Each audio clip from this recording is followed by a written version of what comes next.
আমাদের ভাই আবু সাঈদের সমাধিস্থল কোটা আন্দোলনে যিনি শহীদ হয়েছে এবং এই মুহূর্তে দেখতেই পাচ্ছেন তার পরিবারের অবস্থা।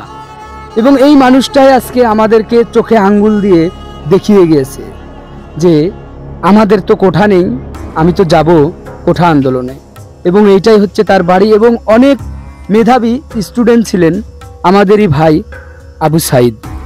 এবং তিনি মৃত্যুর আগেও কিন্তু বলে গিয়েছে যে আমার লাশটা, আমি যদি মারা যাই, আমার লাশটা যাতে দাফন না হয় যতক্ষণ পর্যন্ত আমার হচ্ছে কোঠা আন্দোলনের একটা কিছু সুরাহা না হয়।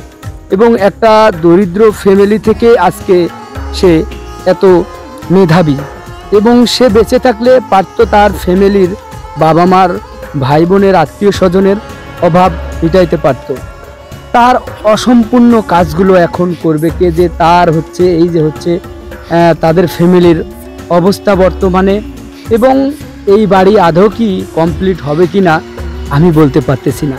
এবং এত দরিদ্র ফ্যামিলি থেকে মেধাবী স্টুডেন্ট হয়েছে আমাদেরই ভাই আবু সাঈদ।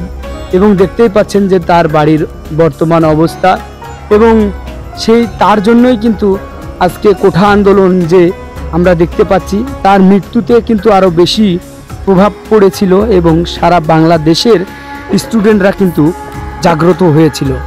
আজকে নেই আমাদের মাঝে আবু সাঈদ ভাই, কিন্তু রেখে গেছে অনেক স্মৃতি।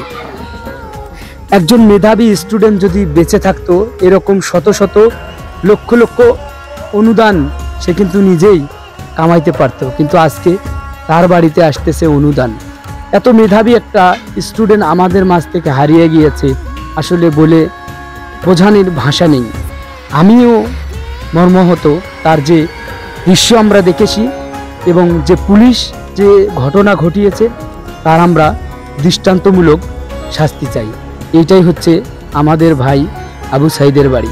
হয়তোবা আমরা একটা সময়, আজকে 1 মাস 2 মাস তাকে মনে রাখবো, একটা সময় হয়তোবা তাকে আমরা ভুলে যাব, তার কথা আর আমাদের মনেও পড়বে না। আমরা এমন কিছু তার জন্য করে রেখে দিতে চাই, তার জন্য আমরা স্মৃতিচারণ করতে চাই, যাতে করে তাকে সারাটা জীবন তাকে মানুষ মনে রাখে।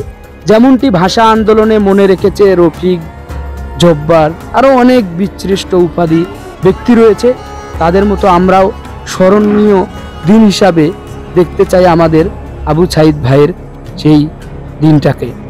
ভালো থাকবেন, অবশ্যই ভিডিওটা শেয়ার করবেন। এবং আমরা এই মুহূর্তে আপনাদেরকে আবু সাঈদ ভাইয়ের বাড়ি পুরোটা দেখালাম, এবং আপনাদের মূল্যবান মতামত কমেন্ট করবেন। এবং যে যারগুলিতে সে নিহত হয়েছে, আমরা তাদের দৃষ্টান্তমূলক শাস্তি চাই।